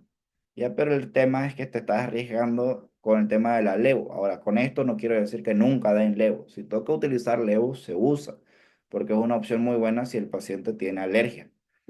Ahora, tratamiento a neumonía extrahospitalaria, dependiendo del sitio de atención, ya sea en hospitalización o sea internado en casa, ustedes van a utilizar una aplicación. Quiero que vean esta aplicación. Esta es Medcal, ¿ya? Esta aplicación Medcal, quiero que se la descarguen, ¿ya? Porque esta aplicación tiene todos los scores, ya tiene todos los puntajes para que ustedes puedan tomar medidas. Por ejemplo, uno de los scores que se utilizan para neumonía es el PCI. Ahora, esto dudo que incluso especialistas, infectólogos se lo sepan de memoria porque tiene 20 variables. Te maneja edad, sexo, una montonera, ya que preferible y encima para que no le vayan a pelar en el cálculo, utilicen esta aplicación. Vean todo lo que tiene. Ya, si ha tenido accidente cerebrovascular, historia de enfermedad renal, estado mental, frecuencia respiratoria, frecuencia, presión arterial sistólica. Vean, vean, vean, le voy a mostrar aquí todas. Vean, edad, sexo, ya, si está en casa, si tiene neoplasias, si tiene historial de enfermedad hepática. Quiero que vean todas estas variables que tiene. Tiene bastantes variables entre glucosa, hematocrito, entonces muy difícil que se las aprendan de memoria. Ustedes se lo descargan y ahí les va a sacar su puntaje. Otro puntaje que es más sencillo es el CURP 65. Ya, la C, confusión. La U, urea. ¿Cómo está la urea? Mayor a 7 milimol. La R, respiraciones, mayor de 30 respiraciones por minuto. La B, la presión sistólica. ¿Cómo está la presión sistólica? Menor de 90, la diastólica menor de 60, o menor o igual, mejor dicho, la edad mayor a 65 años. Y con esto te da un puntaje y ahí te da cuál es el grado de mortalidad, ¿ya? Y dónde debe ser su manejo adecuado. Tratamiento ambulatorio, hospitalario o en UCI. Entonces, aquí este es otro cuadro que ustedes tienen para clasificar. Vean, tenemos el CURP 65, si te da un puntaje 0, se considera el grupo 1, ya que aquí prácticamente tiene una mortalidad baja, 1.2 de mortalidad. De 167 pacientes que tuvieron un puntaje 0, ya, en este caso, ya solamente 2 personas fallecieron. En el grupo 2, que tuvieron un puntaje entre 1 y 2 personas, entre 1 y 2 puntos, de 455 personas, 37 personas murieron, que quiere decir el 8.15%. Y en el grupo 3, que tenían entre 3 y 4 puntos en el CURP 65, de 96 personas, 30 personas murieron, o sea, un 31%. ¿Qué quiere decir? A mayor puntaje en este CURP 65, mayor la mortalidad. ¿Y dónde tienen que manejar? Aquí, por ejemplo, si es grupo 0, puede tratarse en casa tranquilamente. Si es grupo 2, lo puedes hospitalizar. Si es grupo 3, tiene que estar en cuidados intensivos. Aquí hay otro pequeño esquema Vean, tratamiento de neumonía adquirida en la comunidad. Se calcula el PCI. El PCI, índice de severidad de neumonía. Es largo, muchas variables. Descárguense la aplicación. Calculas el PCI o el CURP 65 y ves los grados. Si tienes un PCI menor de 70 o un CURP 65 menor de 1, o sea, un puntaje 1 0, ya el paciente, no solamente antes de tratarlo, tenés que ver las comorbilidades. ¿Qué comorbilidades tiene tu paciente que puede hacer que sea más complicado el manejo? ¿Ya? Enfermedades del corazón, del pulmón, de los riñones, del hígado, enfermedades crónicas, no enfermedades agudas. El paciente está inmunosuprimido. ¿Ya? Entre esos casos inmunosuprimidos meten el tema de la diabetes. El paciente tiene tratamiento con antibióticos previo en los últimos 90 días. Si la respuesta es no tiene ninguna enfermedad, no ha recibido tratamiento, no es inmunosuprimido y no tiene diabetes, no tiene ningún tema de malignicidad, si le decís no, ok, monoterapia. ¿Qué es monoterapia? Amoxicilina o una doxiciclina, que es una tetra. Si te sale alérgica a amoxicilina, utilizas solo tetra o utilizas un macrólido. Ahora, si te sale que sí, tiene alguna de estas, por más que tenga un puntaje de CURP 65, 1, 0 o un PCI menor de 70 y tiene estas comorbilidades, ¿qué vas a hacer? Una terapia combinada, un betalactámico, que quiere decir amoxicilina, alguna cefalosporina, o utilizar cefazolina, que es una cefalosporina de primera generación, una cefuroxima, ¿ya? Puedes utilizar cualquiera de esos dos betalactámicos más un macrólido, acitromicina, claritromicina. ¿Ya? O puedes llegar a utilizar una monoterapia con una fluorquinolona respiratoria. ¿Cuál? Les había dicho, son tres. Levo, Moxi, Gati. Bueno, aquí tienen otro, pero Gati fluoxetino también. ¿Ya? Y aquí, si tenés alguna de estas valoraciones, PCI mayor a 90, CURP 65, mayor a 2, mayor o igual a 2, el paciente debe tener un manejo cómodo. ¿Tenés sospechas de infección por pseudomonas en tu centro, en tu nosocomio? Hay la posibilidad. ¿Ya? El paciente tiene una neumonía severa, el paciente ha sido hospitalizado recientemente o ha recibido antibiótico endovenoso en los últimos 90 días. No, ok. El paciente tiene hipotensión, ¿ya? Y está utilizando vasopresores o tiene dificultad respiratoria que requiera ventilación mecánica, ¿sí o no? Si la respuesta es no, aquí esta clasificación de acá significa la Sociedad de las Enfermedades Infecciosas de América o la Sociedad Americana de Torácica, ya te recomienda lo siguiente. Si no tiene nada de esto de criterios para una neumonía severa, ya, el paciente no es manejado en UCI, no se maneja en UCI.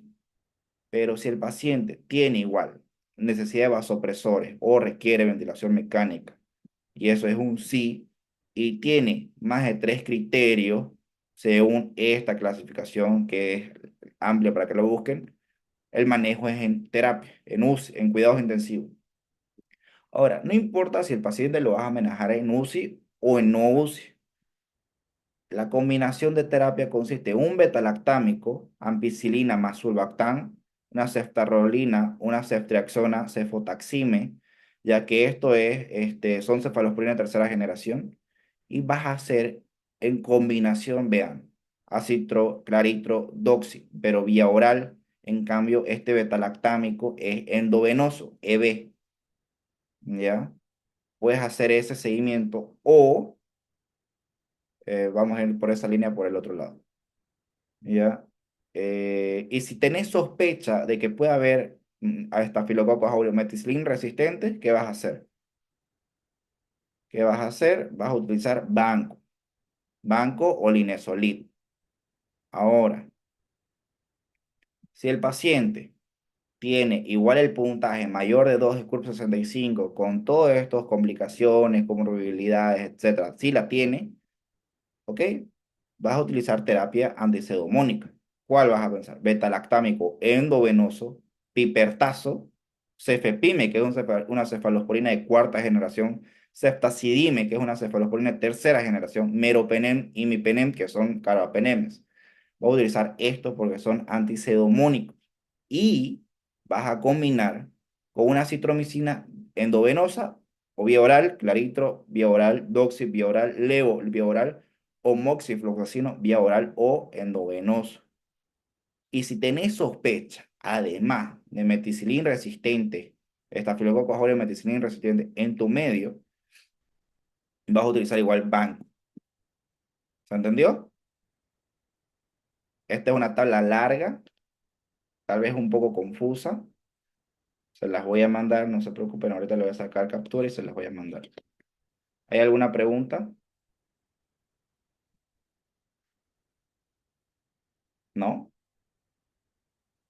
Entonces, el tratamiento finalmente va a ser beta-lactámico más macrólido o una LEO. Ahora, ¿por qué no tetra? Porque la tetra, si lo vas a dar ambulatoriamente, estas tetraciclinas tienen un efecto que va a verse reducido. Voy a parar el aire.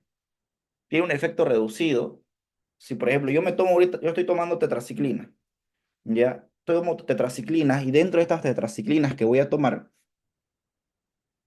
ay, estoy con mi faringitis, yo como o tomo lácteos, queso, huevo, lo que sea, el efecto de la tetraciclina se va a reducir porque estos lácteos lo bloquean. Entonces, aquí, todo esto, también le voy a sacar foto porque se van a olvidar. A ver, pum, aquí ya le saqué esta captura. ¿Qué le está pareciendo la clase, doctores? ¿Eficiente? ¿Se entiende? ¿No se entiende?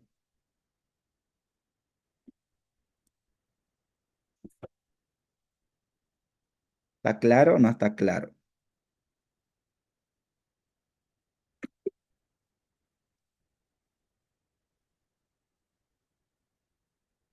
Bien. A veces me da pena porque mis clases son un poco largas. Entonces, a ver, quiero hacer aquí zoom. Ya. ¿Qué vas a hacer? Vean, antibioticoterapia empírica, o sea, en base a tu experiencia, un paciente ambulatorio. Personas que habían estado sanas y que no han recibido antibiótico en los últimos 90 días, voy a utilizar un macrólido clarito. ¿Cuánto? 500 miligramos, dos veces al día, en la mañana y en la noche. O acitromicina, una sola dosis, 500 miligramos, ya, vía oral para seguir después 250 miligramos al día. O una doxiciclina, tetraciclina, 100 miligramos, vía oral dos veces al día. Si tenés algún otro trastorno concomitante o antibiótico-terapia en los últimos 90 días, hay que seleccionar otro fármaco de clase diferente. ¿Cuál? Fluorquinolona, por acción de vía respiratoria. Moxi, gemifloxacina, este no hay. Aquí sí hay Moxi y Levo y gatifloxacina. Y puedes utilizar un betalactámico, de preferencia dosis alta. ¿Cuánto? Amoxicilina, 1 gramo 3 veces al día. O la combinación de amoxi más clavulánico, 2 gramos 2 veces al día. O sea, ya no le vas a dar el típico 875-125. Si es que el paciente ya ha recibido, vas a dar el doble. ¿Ya? Y otras posibilidades, puedes utilizar ceftriaxona, 1 o 2 gramos endovenoso al día.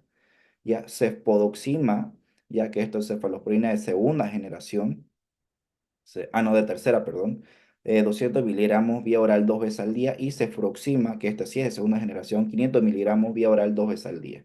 Y puedes considerar un macrólido. ¿Ya? Ahora, pacientes hospitalizados, pero no en UCI, que quiere decir en servicio de medicina interna, servicio de cirugía, servicio de traumato, que hayan desarrollado neumonía, que aún los mantengan ahí, utilizar fluorquinolona, ¿cuál? Moxi, Levo, y un betalactámico. Ceftriaxona, ampicilina, cefotaxime, imipenem, ertrapenem, o sea, tienen todas estas opciones. Y si tenés un paciente que está en UCI, vean, beta-lactámico, 2 gramos endovenoso al día, o ampicilina más sulbactam, 2 gramos endovenoso cada 8 horas, o cefotaxima, 1 a 2 gramos endovenoso, miren, cada 8 horas, dependiendo, ceftriaxona, cefotaxima, y también combinas con una citromicina o fluorquinolona.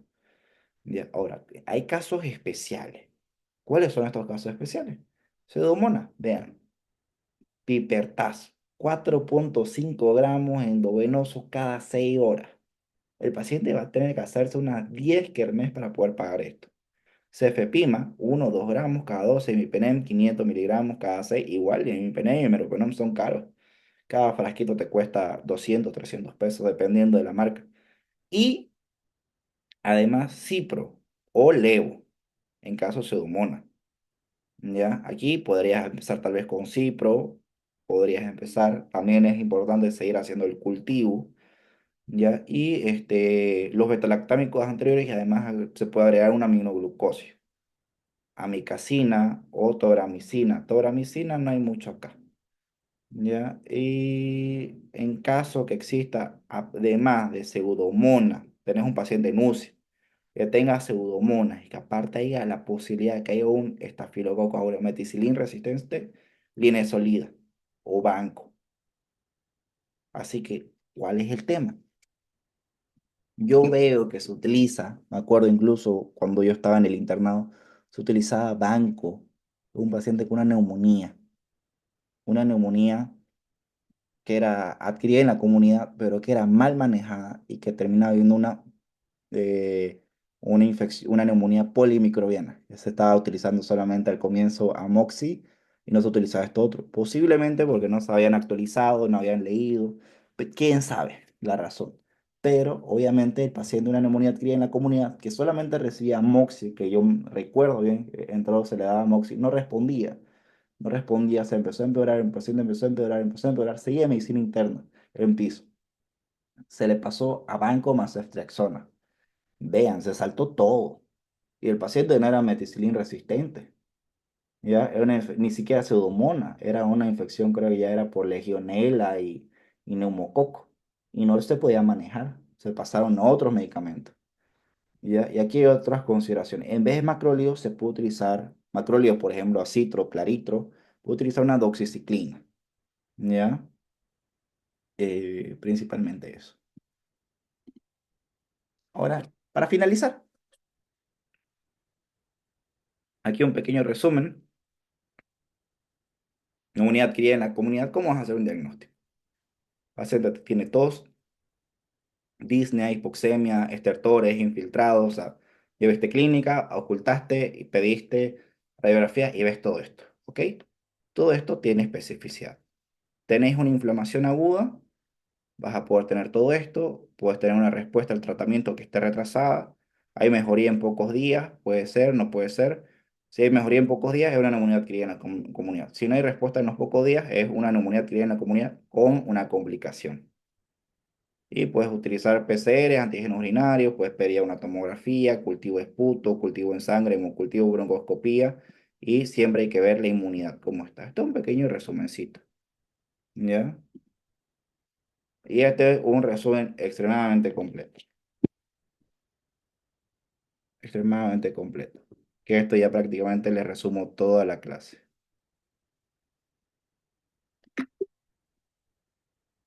Opiniones, objeciones, algo que no le haya gustado.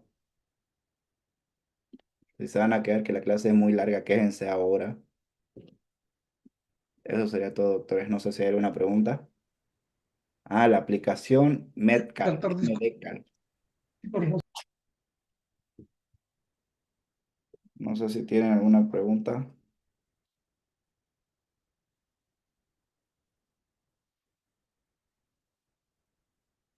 ¿No hay pregunta, doctores?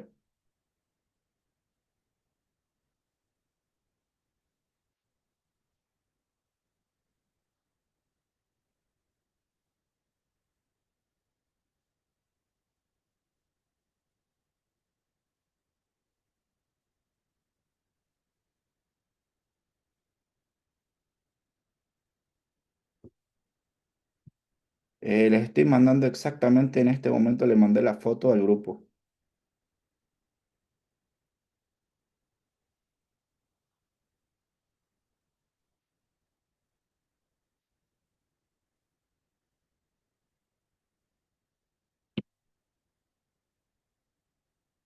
¿No hay ninguna pregunta, doctores? ¿Está todo claro?